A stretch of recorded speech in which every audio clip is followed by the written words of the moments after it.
Assalamualaikum Ibu.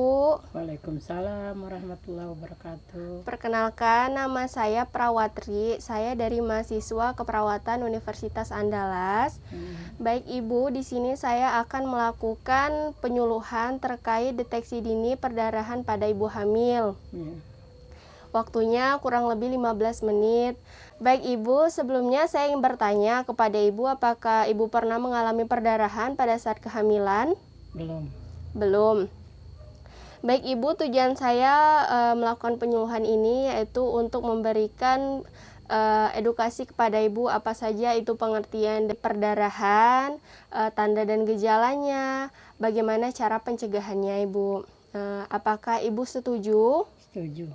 Jadi Ibu, perdarahan antepartum itu adalah perdarahan yang terjadi melalui vagina, di mana perdarahan ini terjadi pada usia kehamilan lebih dari 24 minggu.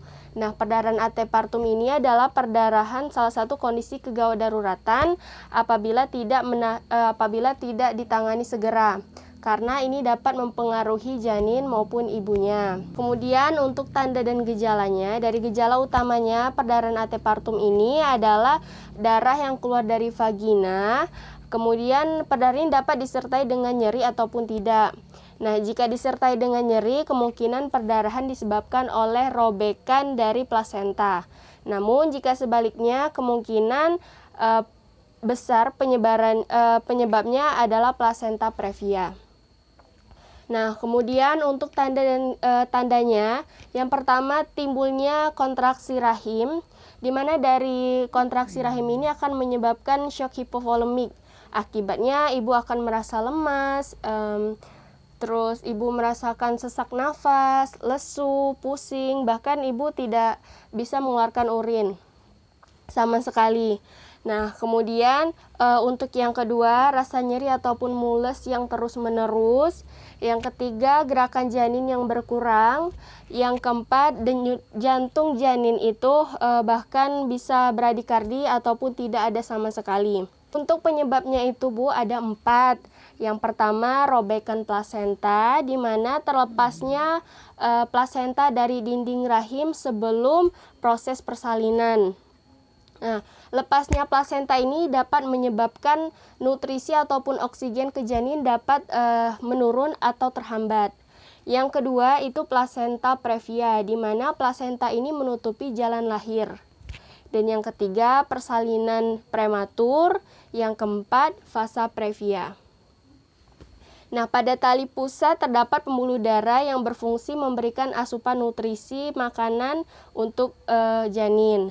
Nah, pada orang yang mengalami fasa previa, pembuluh darah tersebut tumbuh secara berlebihan sehingga menutupi serviks dan jalan lahirnya. Untuk pencegahannya, ibu bisa melakukan pemeriksaan rutin ke dokter ataupun ke fasilitas kesehatan.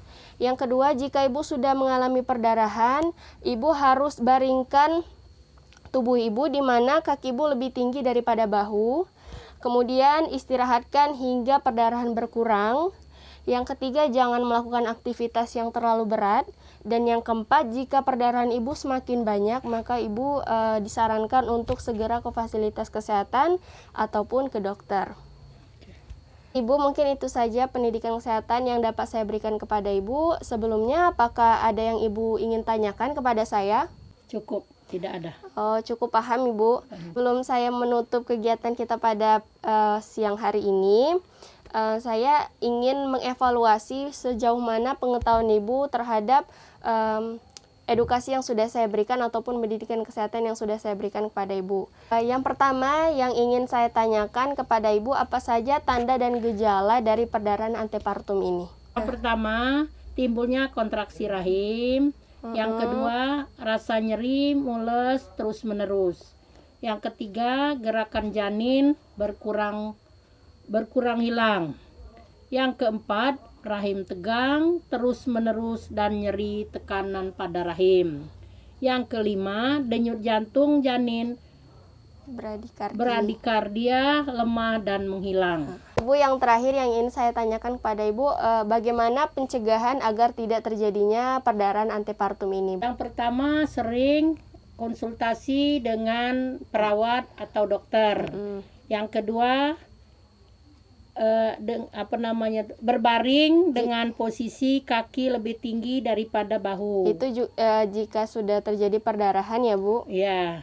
Yang ketiga, ini istirahat hingga pendarahan berkurang. Ya. Seterusnya, melakukan aktivitas jangan terlalu berat, misalnya mengangkat beban. Terakhir, hubungi dokter jika perdarahan. Yang terakhir, hubungi dokter jika darah yang keluar cukup banyak agar segera mendapat penanganan yang tepat. Baik Ibu, terima kasih atas partisipasinya. Semoga apa yang edukasi ataupun pendidikan kesehatan yang sudah saya sampaikan tadi dapat bermanfaat untuk Ibu. Saya ucapkan terima kasih. Saya akhiri. Wassalamualaikum warahmatullahi wabarakatuh. Waalaikumsalam warahmatullahi wabarakatuh.